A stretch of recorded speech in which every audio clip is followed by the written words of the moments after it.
But I'm ready whenever you are. Cool. I'm ready too. Uno. Salud. Salud.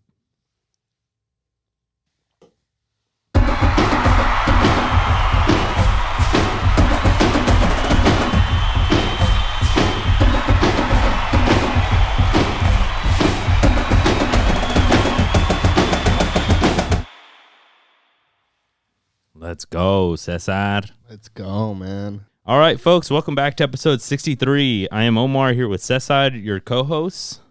And we got an action-packed agenda today. Cesar, how are you feeling? I'm feeling great, man. Happy to be back. It's freaking hot be outside, man. It is hot as shit. It's hot as shit. A lot of stuff going on. It's super warm out. I went to La Bichota this weekend. Yeah, man. How was that? Got to see Karol G. It was awesome. It was probably the loudest concert I've ever been to. It was one of the best. She is a complete showwoman. Everything about the show was amazing. The production, the setup, the sound. She sounded amazing. And now I was supposed to go to the LA one that's this weekend. Yeah. But we had to switch it because of some scheduling conflicts. There you go. But no, yeah, she killed it. It was a lot of fun. You got to go to the next one.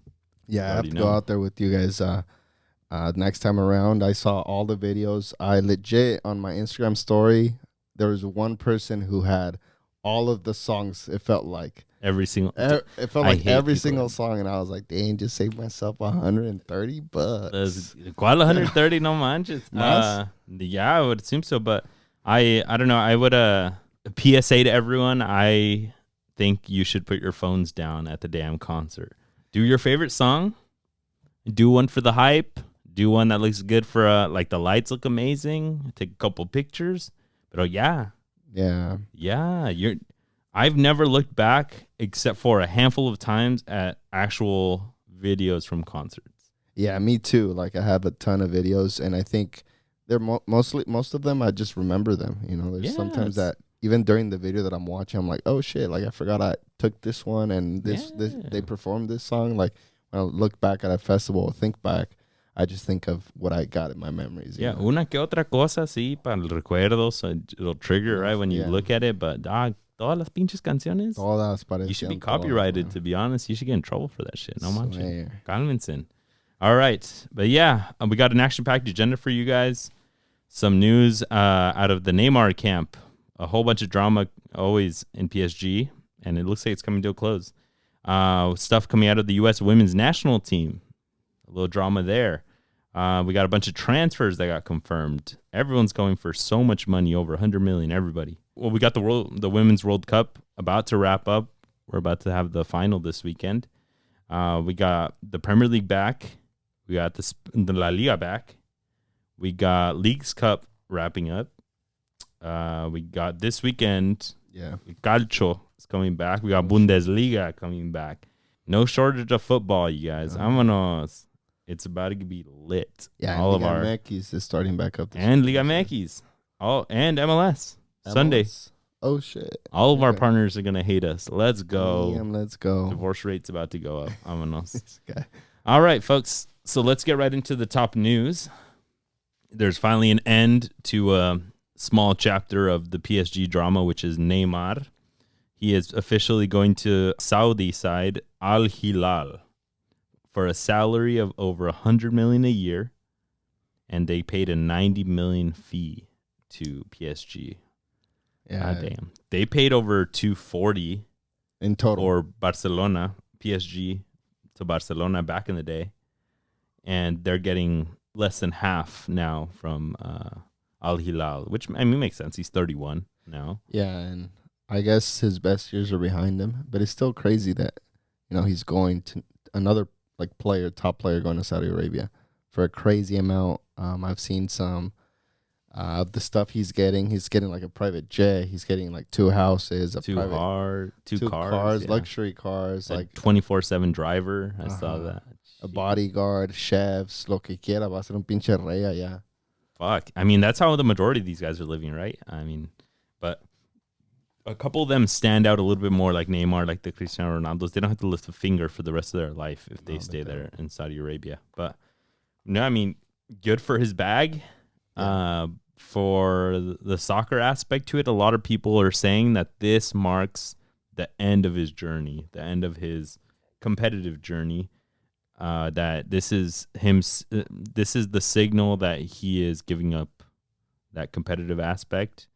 And a lot of people are now starting to say that he should be labeled as like a flop, as like almost like a Adriano type vibe, right? Because I think what kind of hindered him was the last couple of years with injuries.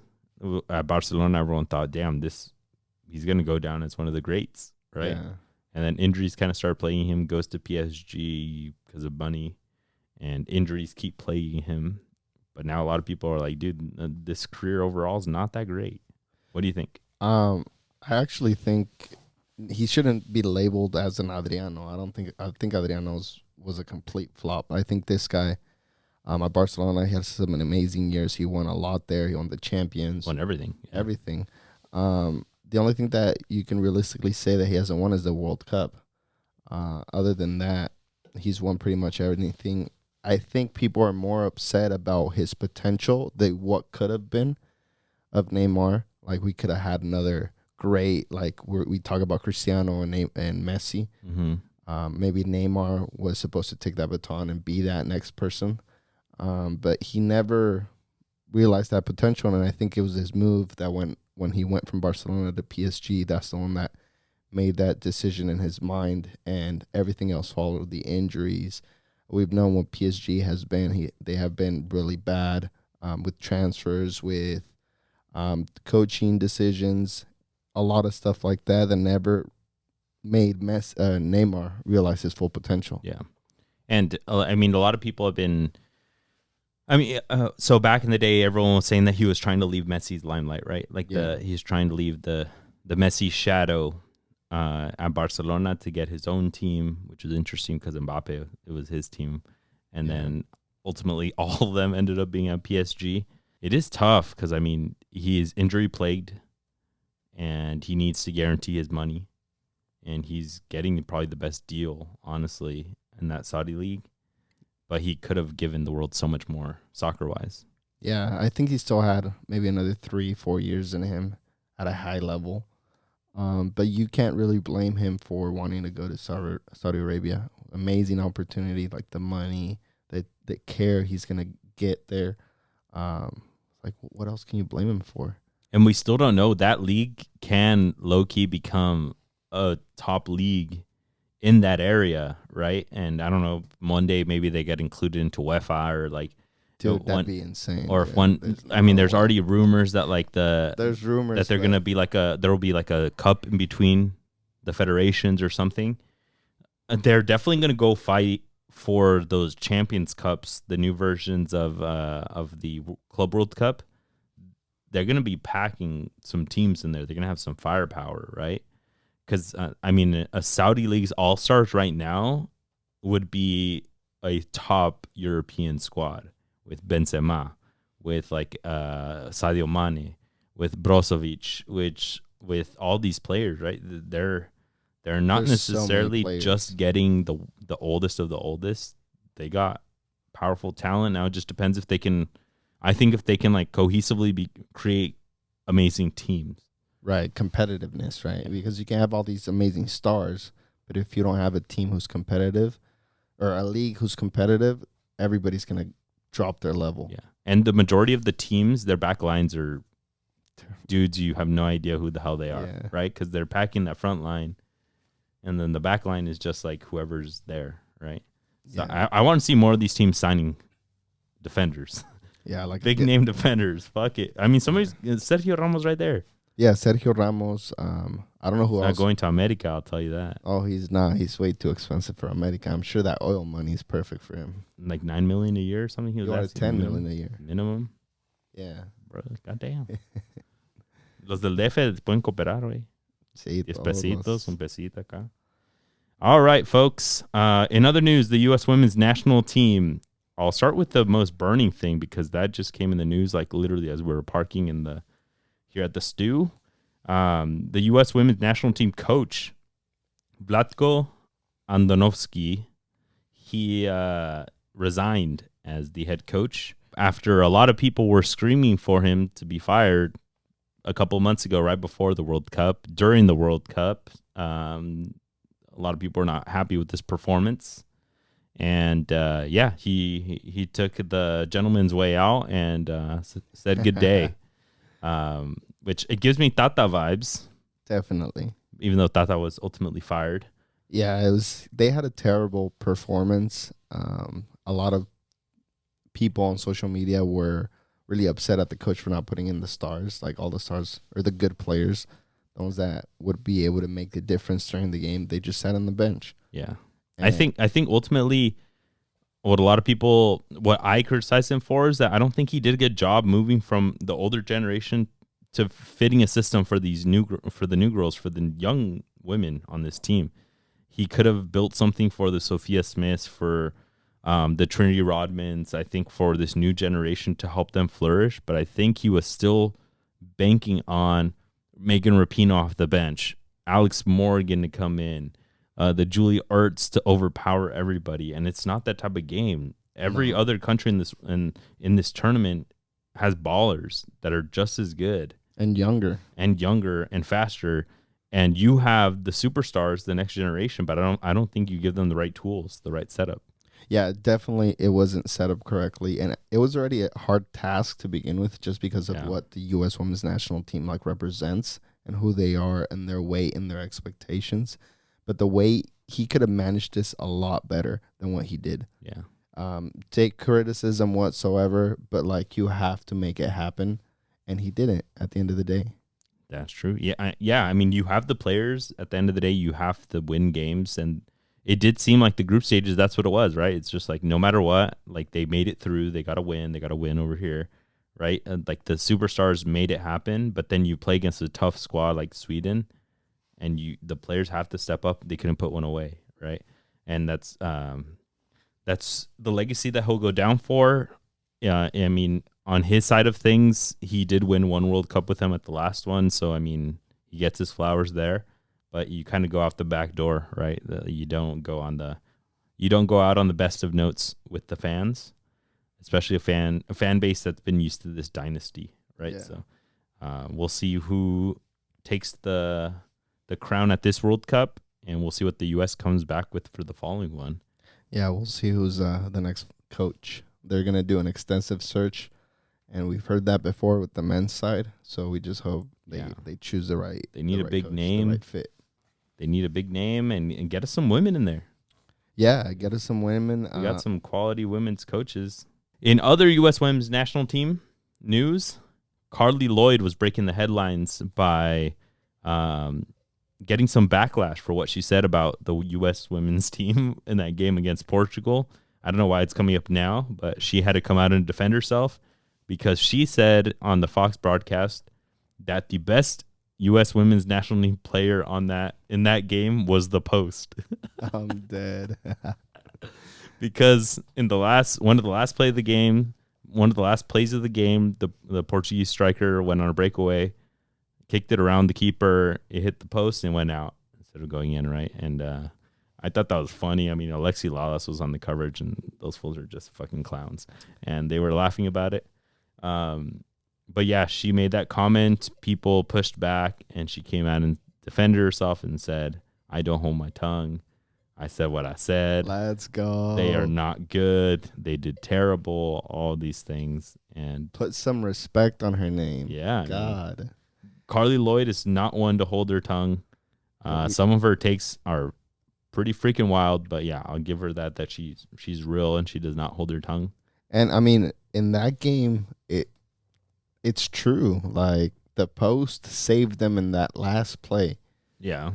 Yeah, they would have gotten eliminated. Yeah, that would have been exactly. So bad. I remember them celebrating at the end of that game. It's imagine if that would have gone in. Exactly. Pa su casa. Ganaron, pero pa su casa. All right. Let me move this thing. It's a little bit too high. All right. Let's move on to some transfers, Cesar. Let's go. ¿Dónde está el dinero? Todo este dinero en el mundo fútbol, and they don't give us any. Cabrones. All right, Kepa to Real Madrid on a loan from Chelsea. Chelsea has so many damn players. They're just giving them out for free, apparently. He comes in to Real Madrid, and this fool sounded like Real Madrid desde la cuna. You see his interviews? No. What did he was saying que tan grande la institución, que los mejores del mundo, que this and that. I would love to stay here forever, he said. He's only there on loan. I know. I was like, dog, you still have to go back. And then he came in and he was like, because that fool doesn't hold his tongue either, right? Yeah. You saw him in that PK. Yeah, when he doesn't want to come out. Yeah. In the interviews, he's all about like me. I need to start. I think this was a good statement of him. He came out and he just straight up said, like, my respects for Güler, the young dude that Real Madrid got, the Turkish kid, to Militao, and to Courtois for their injuries. I wish you guys a speedy recovery. And I was like, damn, this press conference is about you. And this fool's like, he had some bold statements overall is what I'm trying to get to. Yeah. About him wanting to stay there. That just overall seemed like probably the perfect incoming player as an owner.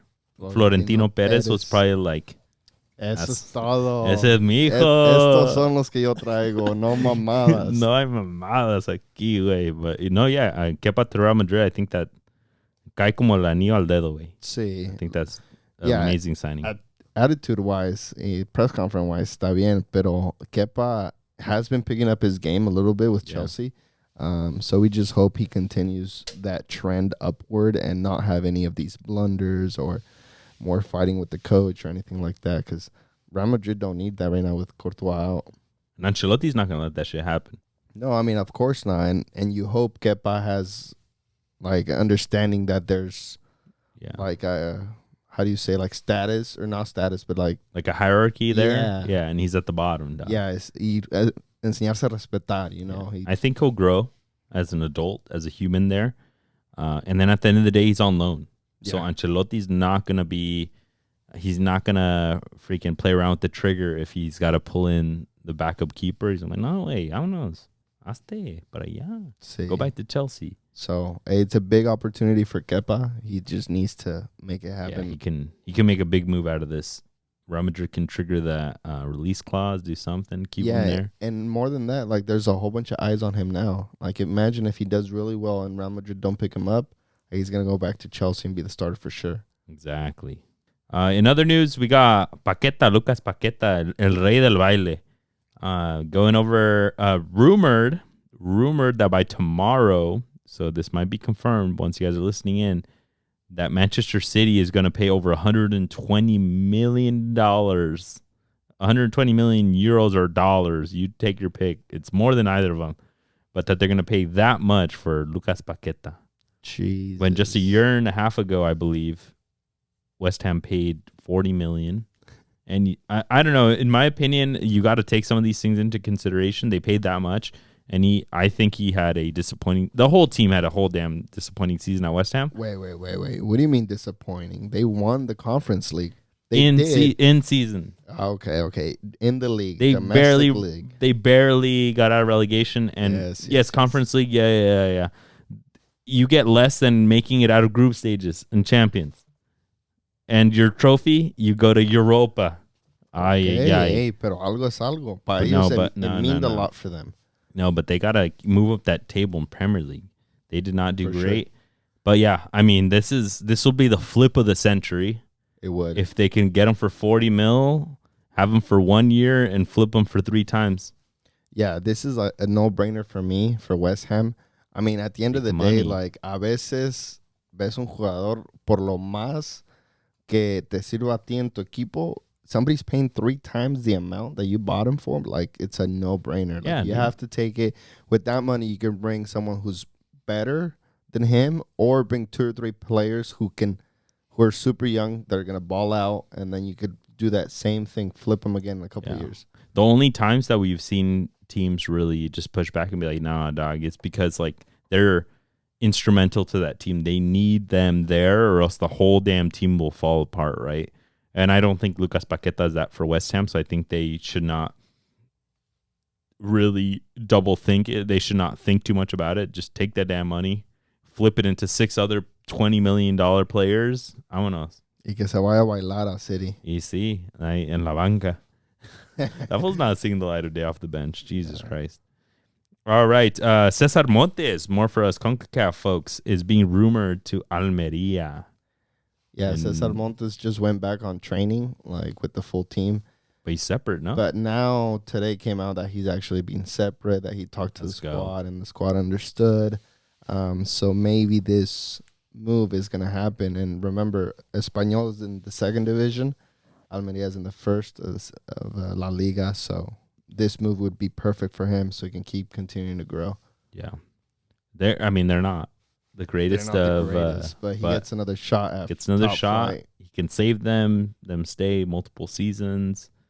And if it's on a purchase, that'd be awesome too. All right, so let's take it around the leagues. What we were talking about a little bit earlier, the Women's World Cup is about to come to a close because we have a final. We have Spain versus England, but it's either coming home or viene pa casa, ¿verdad? Viene pa su casa. So a ver qué pasa.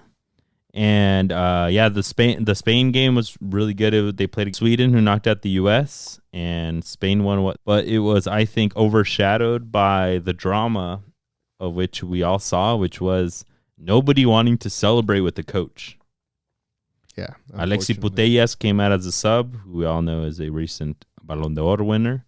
The whole damn team, after the game was over, nobody wanted to shake the damn hand of the coach, and it went straight to the tabloids. What ended up happening was, this has been known for a good while, but before the World Cup, late last year, 15 of the players from the Spanish women's team sent out letters to the Federación de España, the RFEF, and they said that they would not be available for selection if Vilda, the current Spanish coach, is there, because he was affecting their mental health and their emotional well-being. And what did the Spanish Federation do? They told them to suck it up. Yeah. And they demanded apologies.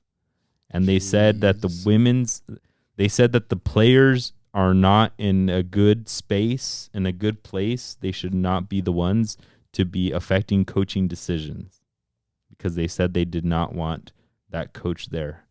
They wanted him removed, and they rather backed him. Yeah. That's terrible. Yeah, really terrible. Like, unthinkable that the Federation would do this. Like, you have 15 players coming to you saying, it's more than half of the team. That's way more than half of the team. Important players as well coming to the Federation, writing letters like, this is serious. And they're like, we can't do it with this coach. Like, whatever he's doing at practices, games, it's affecting our mental health, our well-being. It's affecting us on the day-to-day basis. Mm-hmm. I don't want to be selected. I want to represent Spain, but I don't want to be under this coach. And it's the Federation just turned around and said a big fuck you, vámonos. Ni modo, a jugar. And so about 10 of them came back. I think like 5 in different bunches. I think 5 immediately came back, and then like 5 like right before. But out of the 5 that were left, there were a couple of ballers. Barcelona players, a couple stars from the team. Keep in mind, Barcelona just won the Champions League for the women's side. Exactly. So they're missing in this squad some very good players. And the Federation just basically said, I don't know, maybe we'll figure it out later. I don't know, maybe we'll talk about it. But no, just come back. They told them, you guys need to apologize and just basically shut up and dribble, like they told LeBron James back in the day, right? And it's just so disappointing, and it's reflected in the game. People were taking to Twitter because Alexis Putellas comes out as a sub. He tries to give her a handshake, and she's like, tu madre, cabrón, hazte para allá, tu madre, está bien feo. And then the game's over. They win, come back, two goals within like 10 minutes to win. And they're all celebrating, and nobody's going to the coach. Everyone's doing their own thing. And they're almost avoiding the coach as they're celebrating. It's like all of the women's are celebrating one end, and then you just see the camera pan out to the coach. Mm-hmm. And basically just the immediate coaching staff just celebrating by themselves. They never mixed. Yeah, no, it makes sense, and it's just so sad that they couldn't make a decision before, and that was 8 months, 10 months before the World Cup. You could do something, but hopefully something happens afterwards. This team is firing on all cylinders, even with the issues. Yeah. And they're going to play a final. I'm surprised they didn't just like throw games earlier, like just say, fuck it, a perder, and just go home. Yeah, but even with the issues they're having, they're making it all the way to the final. And if they win, that's going to be huge. Like, what do they do? Like, at this point, I feel like they're just playing for themselves. Yeah. The players are playing for themselves and for their country. And they're sending a clear message once they go celebrate. That's clear as daylight that we don't fuck with the coach. Yeah, but like as the federation. This win is for us and us only. So they win. What does the federation do? They're going to be like, I'm going to keep the winning coach. I mean, you are, but are they going to come back? That's the tough thing. They probably won't come back. They're going to be like, ya gané. I hope they like, yeah, I hope they're like, yeah, take us stars. We're not going anymore. Take whoever you want. That'll deal with your shit. And we'll see if you guys can win now. We showed we can win even without a coach. Yeah. It's going to be wild. I don't know. But in the other game, England versus Australia, England gave it to Australia 3-1. That was a good game. My homegirl, Lauren Hemp, came through, who I call that as a player to watch with an assist and a goal. She balled out this game. Let's go. English squad looked really good. Australia's been looking good all tournament, but I mean, they just seemed like the quality was just there for England. They just looked overall way better. Sam Kerr, who's historic there for the Australian squad, got her goal in. She got a banger of a goal too. Yeah, it looked tight. That was the 1-1. Amazing goal. It looked like it was going to be good, but then at the end, the English squad just pulled through. Lauren Hemp had that goal at the 71st. And then Alessia Russo from my Arsenal, let's go. She scored the one to put him away, that dagger in the 86th. And vámonos a la casa, Australia, even though it's right down the street.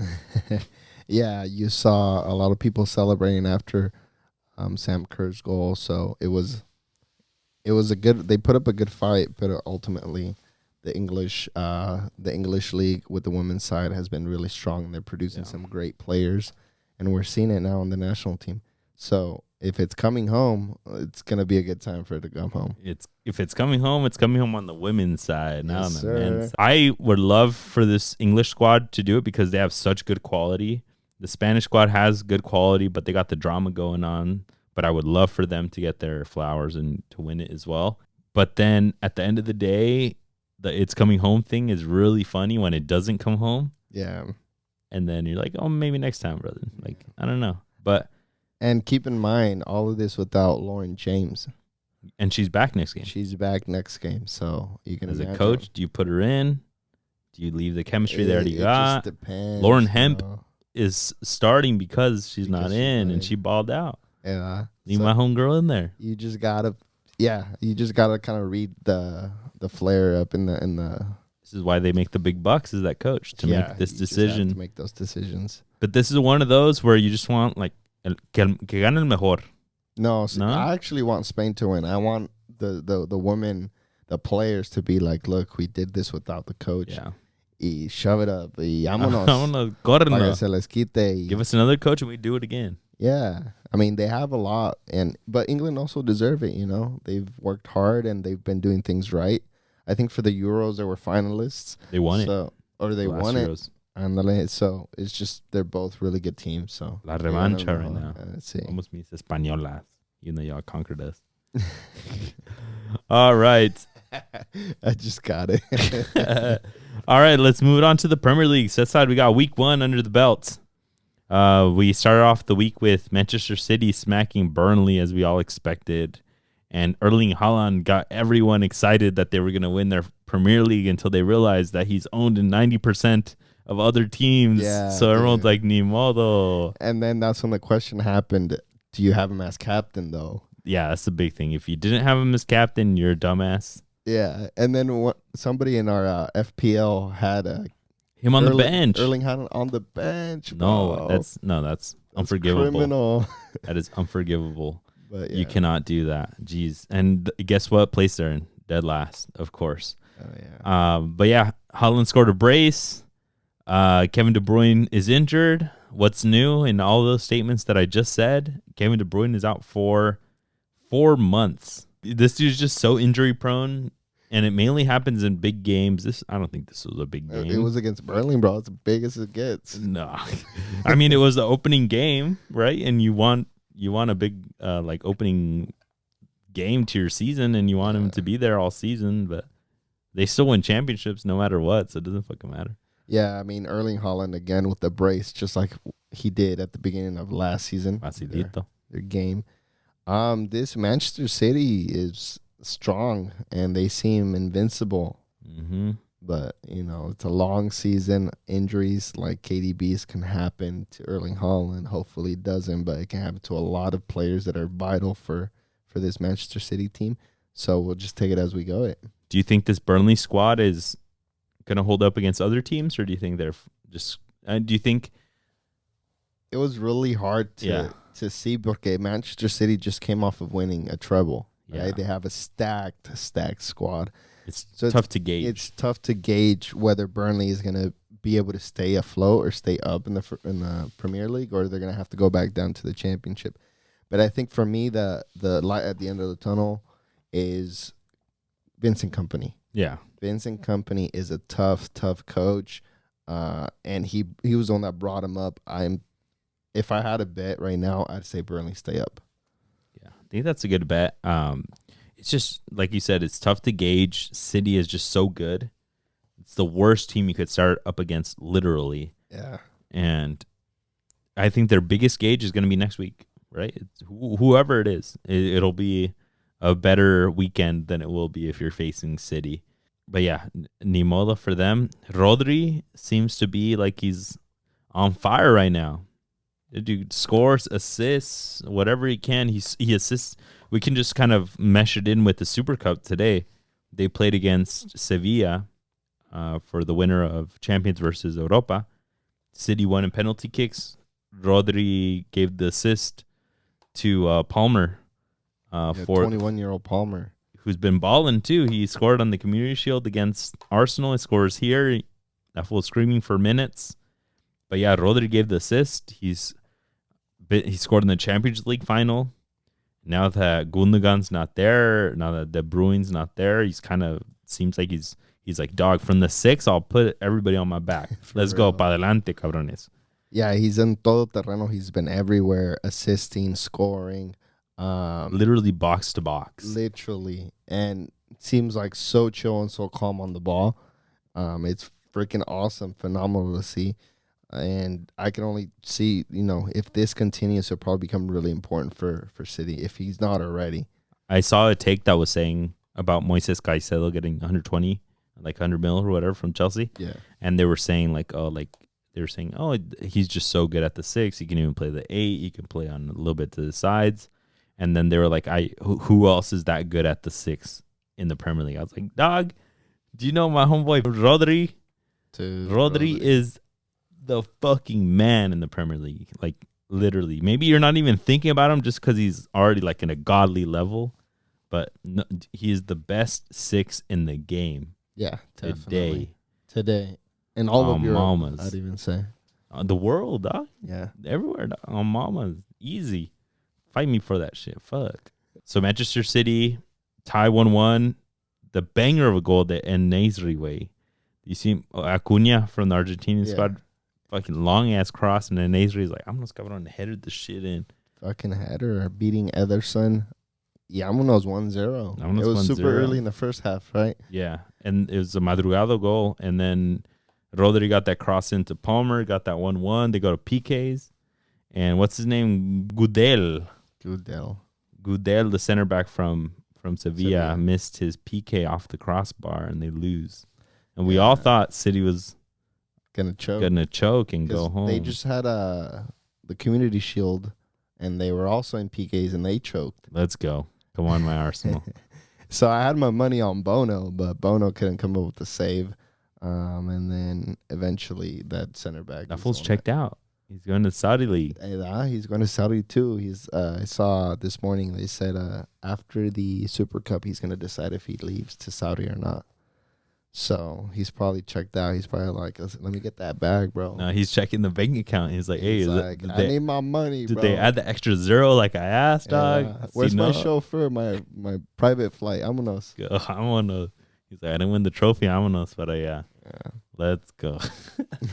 No, City won a trophy. What's new with that either? But as expected. And then after the match, Pep was like, Palmer's either going to stay and he's going to be important to the club, or he's going to be sold. But he's definitely not going to be loaned out. So Palmer has got some weight to him now. He was man of the match. But that's interesting because I think he's getting all this hype very close to the end of the transfer window.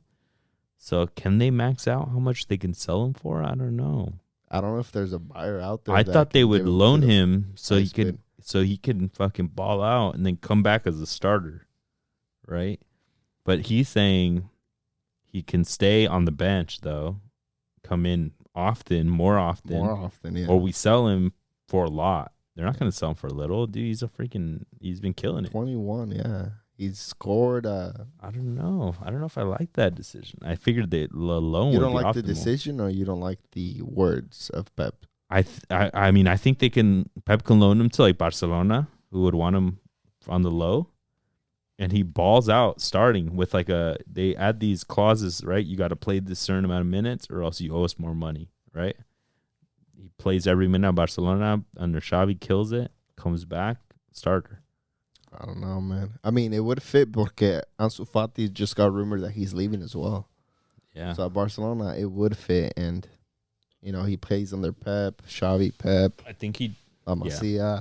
I think Pep just maybe more than anything is saying he's staying, but if you want him, come show me that money. Yeah, dog, open that checkbook. Let's go. I don't know. All right, moving on. Arsenal beat Nottingham Forest 2-1. Not as impressive as I would have loved. Right. Especially after beating City in the Community Shield. They look strong. It was 2-0 until the end. And unfortunately, I have a fan. You were in first place until the end. Yeah, and fuck you, dude. Shut the fuck up, dog. Tu madre, way. Let's go. And I don't know, I hate playing Premier League fantasy because when certain things happen to my teams, I should be sad, but then I get kind of happy. Oh, okay. Because I was going up against dudes that had like Ramsdale or like a center back from Arsenal, and I was like, yes, a goal. Clean sheet. But no. But yeah. Awoniyi, the dude that scored for Nottingham Forest. Get him. Fuck. This is the tall dude. He was a monster last season, but he started on the bench. And fun fact, lifelong Arsenal fan. He is? Yeah. Oh, shit. Let's go, baby. Vente para acá. You can let go of it. Swap him for Eddie, dog. Eddie Nketiah. Yeah, get him out of there and get this dude. He's a monster. Yeah, but Nottingham Forest, parece que they're more of a mid-table team now. Yeah. They're getting good reinforcements or good transfers in, and they're planning on getting more. But yeah, this Nottingham Forest that had over 18 transfers last season when they first came up, they're no strangers to the transfer market. But Arsenal, I think they could have done better. But I mean, it's the first game. We'll learn more about a lot of these teams as we go, especially your Newcastle. We'll learn more after their next game. But no, Why are you saying it like that, bro? Because I know we're about to get to them. I'll just skip to them. They won 5-1 against a good Aston Villa side from last season under Unai Emery. You're super excited. We talked about it right before the podcast. And you even added a note. Our Newcastle series top 4. Maybe even top 3 contenders. Are they? I think so. I think they are top 4 contenders for sure. I think 2 and 3 are going to be fought by Arsenal and Liverpool. Do you think Newcastle can break that?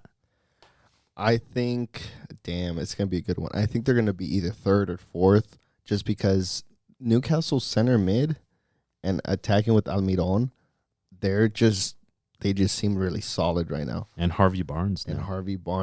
Off the bench. Joelinton, Guimaraes, they're solid. So now the question is, can they keep that 0 in the back? Right here, I mean, it was 5-1 against a really good Aston Villa. And last year, the defense was their strong point. They were the menos goleado with City. I think it was like maybe 1 goal difference. So they need to keep that in place and keep being a lockdown defense team, being able to go attack and score all the goals that, we've seen. So I'm really excited for this team, and, I can see them staying in the Champions League. They have Champions League, yeah. Let's go. That's going to be tough, too. Them and Arsenal, they're not used to it the last couple seasons, right? And now they have it this year. So where does that attention go? Do you get tired when you come back on flights? We'll see. That top 4 battle is gonna be good, and I think, unfortunately, with the Kevin De Bruyne injury, it might make for a more thrilling title race. We'll see what happens at that top. But I have Harvey Barnes on Newcastle and a couple of my teams. That came off the bench con ganas, güey. He got you like 9 points. 9 points. Like, jeez. That fool played like 20 minutes. He came in. He's like, Coach, I got you. Don't even worry. Everything you're saying, I'm going to do. Yeah, I had Joelinton and Guimaraes, and they couldn't give me more than 2 points. I was like, bruh. Ta madre. Esos güeyes. All right. In other news, we got Brighton. They smacked the newcomer Luton Town 4-1. Brighton's looking good. They left Caicedo out, even though the transfer wasn't confirmed yet. They put my boy Pascal Gross back in the middle. I love that dude. He's been on my fantasy the past 2 seasons. I think Brighton can be top 6. I think so as well. I think they've geared up. They're a really well-oiled machine, and they didn't even have Caicedo this game. Yeah, but I don't think they're going to bring anybody in like before the transfer, and I think they've been making too much money. They need to spend it, dog. I want to go on a spree. They've been signing young players from South America, but I'm like, dog, también échale, get yourself a star. You're still missing a 9. They are. You got Joao Pedro who's playing like a 10, right? Behind this weekend, behind Welbeck. Welbeck's not the top 9 you think he may be. Get yourself something. Evan Ferguson, the tall Irishman, is a baller, but he's young. Get yourself something. To be fair, he did score this weekend, Evan Ferguson. Off the bench, though. Yeah, I mean, maybe he should start then. Yeah. One of them's got to break through if they want this team to be serious. They are serious, but if they want to ball out and do some good stuff in European ball. Manchester United beat the Wolves 1-0 on Monday. And United barely got by with a little bit help from VAR. From VAR. From the famous Varchester United. Onana completely came out and beat the shit out of their 6'6" striker at the Wolves that comes off the bench. And I don't know what Onana was doing. I think he just got a little bit too excited, and he was like, it's the end of the match. I need to go for this. All the memes of him being Eddie Guerrero doing the frog splash and like just jumping off the top rope, suplexing everybody. It was insane. He straight up clotheslined the guy mid-air. And I was like trying to look at it from like a different angle. I was like, because he was my keeper in fantasy in the budget. And I was like, wait, maybe he got the ball from over here. But no, dude, that's all straight up. That fool didn't get the ball. He was probably like a meter off. He was so off. He was so off. I don't know how they didn't mark a PK there. I'm still clueless to this day. The ref had the zoomed in fucking picture of it. And he was still like scratching his head in front of the thing. Like, I don't know. The ball might be right there. And all the VAR referees and the 2 linesmen in the center, they all got dropped. They won't be the next fixture. As they should. It was serious, man. But other than that, this United team feels really soulless. Like there's no like fire in them. I think they need a 9 and they need to drop Rashford is what I was seeing a lot of people say. Rashford does his best wide, right? Yeah. And today they put him up. That game they put him up top, and they got Garnacho, who's usually their silver tooth super sub. Yeah. Right. And they put him in as a starter. I don't think he gave that same oomph. Yeah. Maybe when they get Højlund, when he comes back from his injury, he's really young as well. Like they should get somebody who's like ready and Weghorst. No, bring him back. Rashford's better on the left wing, and Anthony just cannot do a cross or take on one-on-one to save his life. Like Bruno, tampoco, just nobody. Yeah, it's gonna be. I think Ten Hag has to give a little bit, meter un poquito más de mano to get these guys going. Their back line looked good. They look pretty solid. Varane scored the goal. The 2 defenders had to connect to get the goal with Wan-Bissaka. crossing it into Varane. But yeah, I think they need a little bit more firepower up top. Bruno didn't look that great in the game, honestly. No. Like attacking wise. But Garnacho, I think, was the biggest disappointment in a start. I think they need a 9 so they could drop Rashford. Chelsea versus Liverpool, probably skip. That shit was fucking whack. Yeah, that shit was boring. Yeah, I'm gonna leave that in too. That shit was whatever. Mo Salah got a goal taken away, and then he came out as a sub and got pissed. And he threw his fucking jersey, and his agent came out and was saying, "Dog, we're getting all these offers from Saudi Arabian teams, and y'all are gonna do this to your star player." And we're getting offers for 100 million, 200 million. Yo que Liverpool yo le hubiera. Aquí está la puerta, cabrón. Te la abro, güey. Yeah. Where are your bags? I'll take your bags. Don't worry. Jurgen, bring his bags, please. Bring his bags. Come on. No, I mean, but he's your star, man. Hay que tratarlos bien también. Prepárenle un burrito para que se lo vaya comiendo. When should Mo Salah come out as a sub? I mean, okay, güey, pero es decisión de club. Well, yeah, y me lo respetas, okay? Me lo respetas. A veces la gente también hace errores, güey. That's what I'm saying. Like, dog, like, he gave the assist for the first goal. He scored another one that was offside. Like, come on. Pero me respetan a club, cabrones. A mí me hago respetar. Soy hombre. Right. Y esta es mi casa y aquí vamos por mis reglas, dijo. Cesar, you had a couple notes on here. Yeah, all 3 newly promoted teams lost. So Burnley, Luton Town, and Sheffield United. They lost this weekend. Last season's top 4 all won their first match week. So that kind of gives you an idea of where we stand right now. And the rest of the teams, don't really. It sounds like teams need to make some adjustments. They do, but switch it on. Quick little stat for y'all. I thought it was interesting. Hell yeah, I love it. All right, let's move on to La Liga. Barcelona 0-0 with Getafe. And Xavi came out upset because of the reffing decisions and basically said, why would anyone watch this soccer? Jeez. Esto no es fútbol que le gustaría ver a la gente. Tío. Sí. And I was like, what do you mean? We love soccer. Why would people not want to watch this? And you're Barcelona. Come on. Score goals then and make it damn exciting. Goddamn. Jeez, instead you have Araujo over here playing volleyball. That fool did a fair catch. I saw a tweet. He like waved up in there. He's like, I got it. Fair catch. I want to. Oh my God. I didn't see the full extent of it. What happened? They just gave him like a long cross from like one side of the pitch to the other, and then I don't know if he was like, "Oh, it's too high, I can't header it. I might as well catch it." Like a joking, like you throw your hands up. But we'll see, pero like, I mean, even if it's going over your head and you can't get it, like usually just let it go and go back to your spot. This was like 3/4 up the pitch, like just let it go and go back to your spot. You're a center back, goddammit. But instead, he caught it. And as soon as he caught it, he's like, oh, my bad. He didn't even get a yellow. No. So I was like, what the fuck? That's crazy. It's hella random. That's hella weird. Yeah, hella weird. It was hilarious for me. Rafinha got a red. Did you watch the game? I did not. It was like in the midday on Saturday. It's kind of like, weird.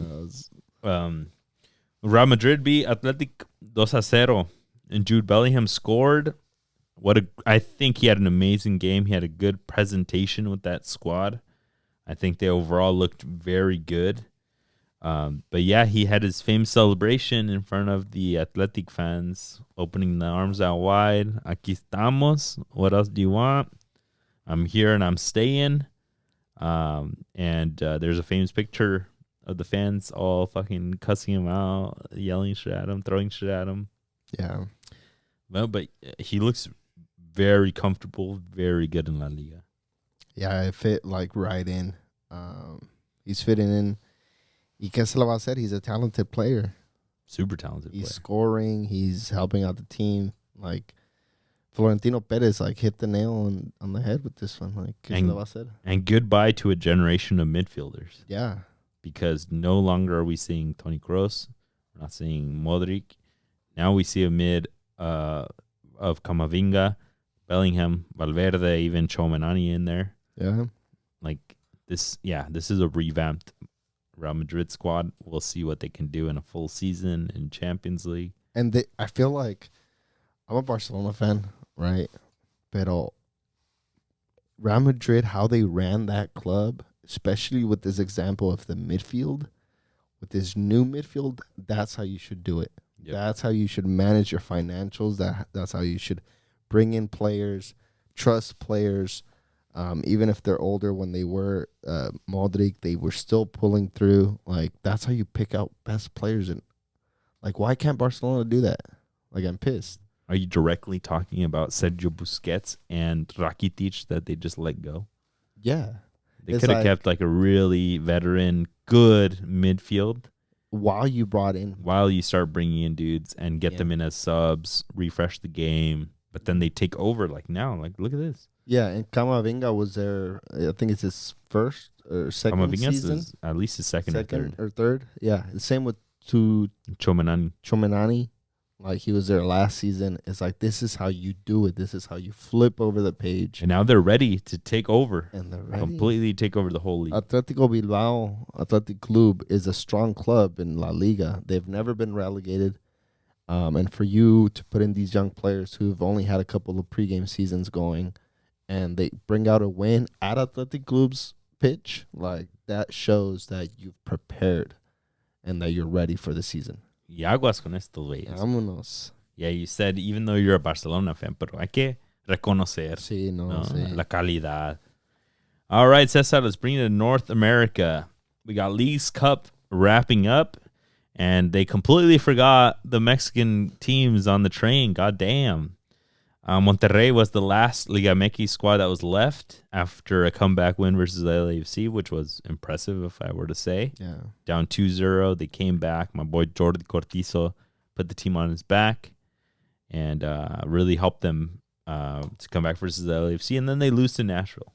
Yeah, which I thought they had more controlled than the LAFC game, but it came off of a stupid turnover from Monterrey. Andrada came out the back with a really shitty, sloppy ball out.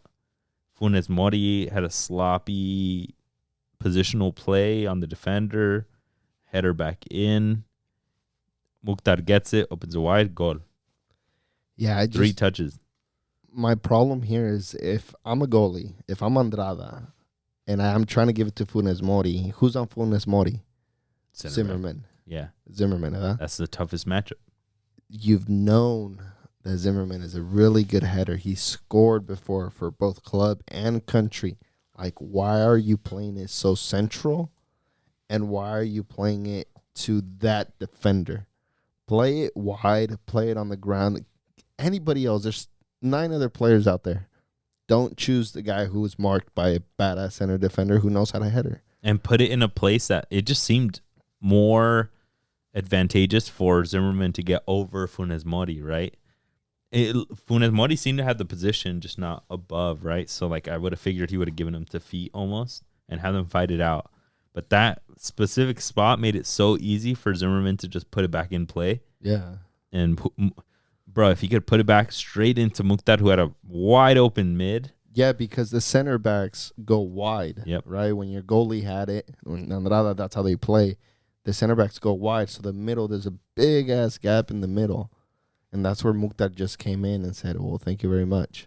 Facilito opens it wide. Surridge with a beautiful one-touch. Yeah, it was a beautiful goal by him. It was a beautiful touch. Yeah, and Monterrey just couldn't come back after that. And, yeah, now there's no more Liga MX teams. On the other side, we had Inter Miami versus Philly, and Inter Miami is just completely smoking everybody in their mamas, dude. Like, it's crazy, night and day how crazy the difference has been for Inter Miami there. They were up 3-0 until Alejandro Bedoya came in and gave Philly a little bit of life, and then they still put them away right before the end with a 4-1. Yeah, and I watched a couple of I think I watched the second half, but the first half I watched the highlights of it.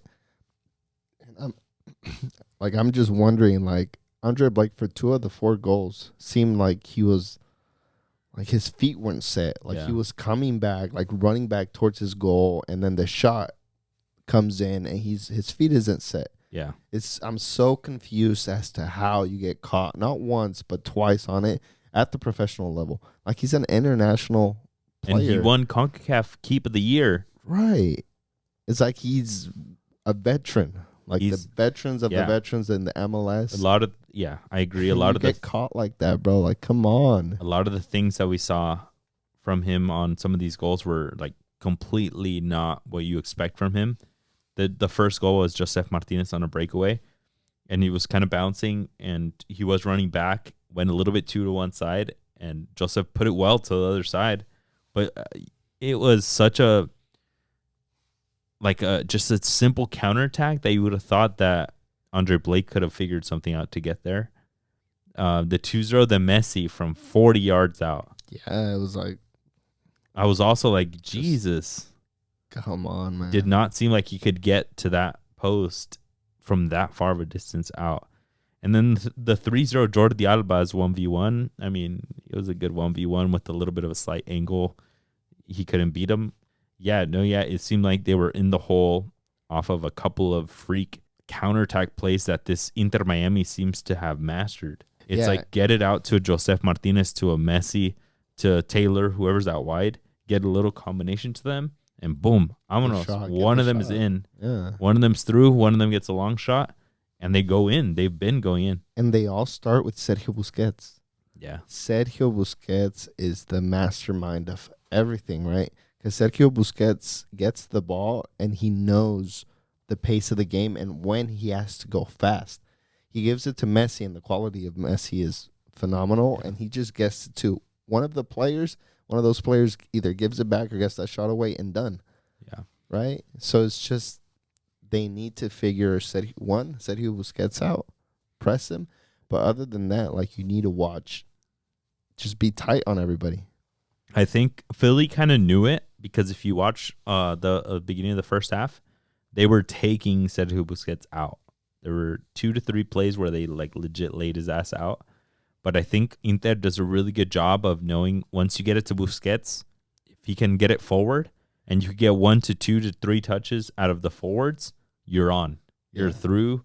You've defeated the whole damn back line, and they were doing that, and that's how they were able to get through so easily. This was not the Philly that we're accustomed to seeing. Definitely not. They looked so sloppy in the first half. They look scared. They look scared of Messi. They look scared of what they had in front of them. They were not just playing their normal ball. Yeah, I'm excited to see Nashville against Inter, because Nashville does really well, like sitting behind. Tight back line. Getting really tight, both the back line and the center line, pues, los midfielders. So it's going to be really interesting when they don't have the ball, if they can be equally as tight and be equally as good on the counterattack, right? Because we know freaking Mukhtar is phenomenal going forward. Yeah. So they just, and then if they can get a corner and have Zimmerman go up there and give me a header there, like, it's going to be a really interesting game.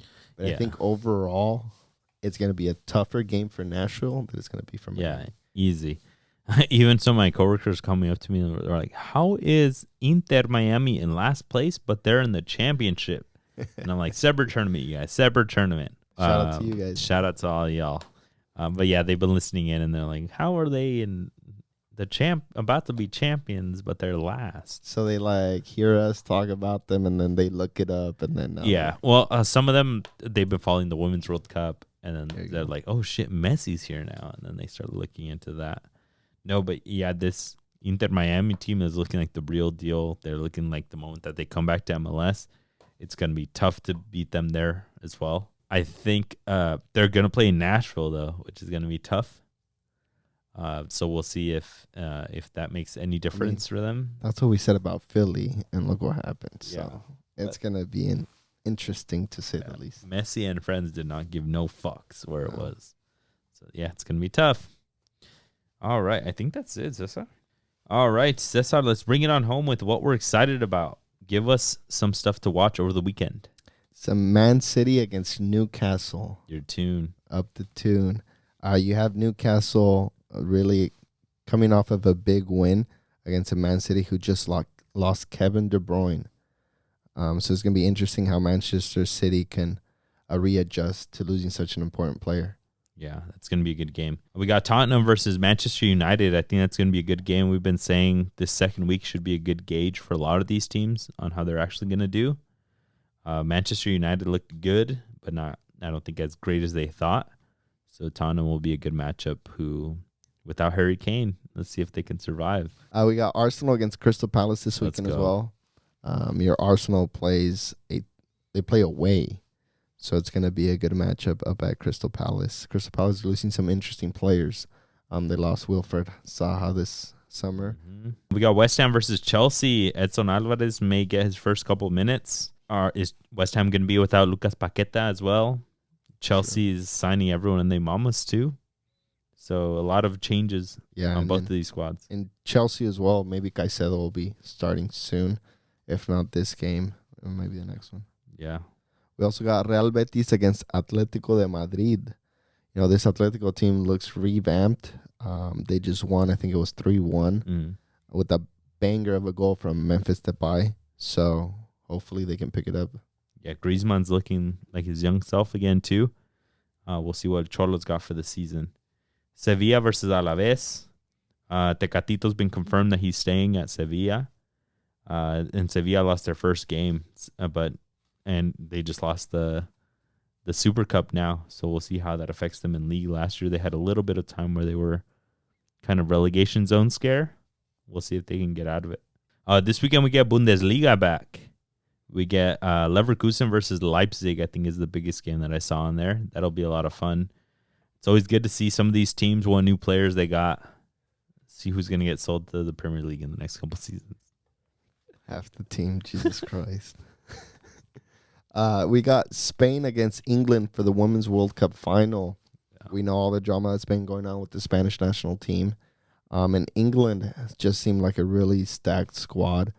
They get Lauren James back. So it's going to be a really tough matchup. It's going to be really fun to watch. Is it coming home? We'll see. I want Spain to win, but maybe it'll come home. Va a venir a casa. We get the Liga. We get the Liga MX.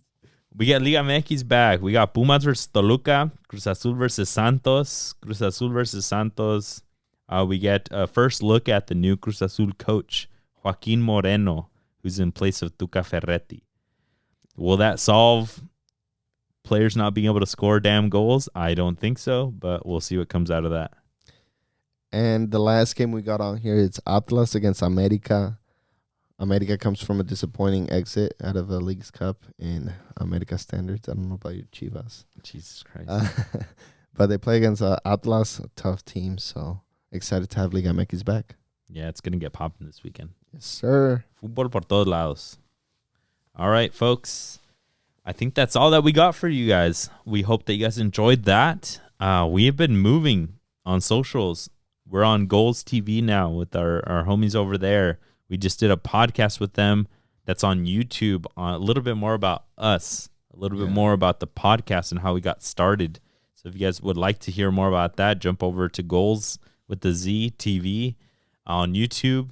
We'll link it on our socials too. But yeah, we've been moving with that. We started posting our own full video podcasts on YouTube as well. So if you guys like us and want to see us more visually, see how socially awkward we are here, jump on YouTube and you guys will find it on there. We got the drinkity drinks here with us. But yeah, follow us on social media. Subscribe to us on podcasts if you guys already haven't. Apple Podcasts, Spotify, Google, whatever you guys got. It really helps us out to be seen by other people. And yeah, we'll talk to you guys soon. Peace everyone.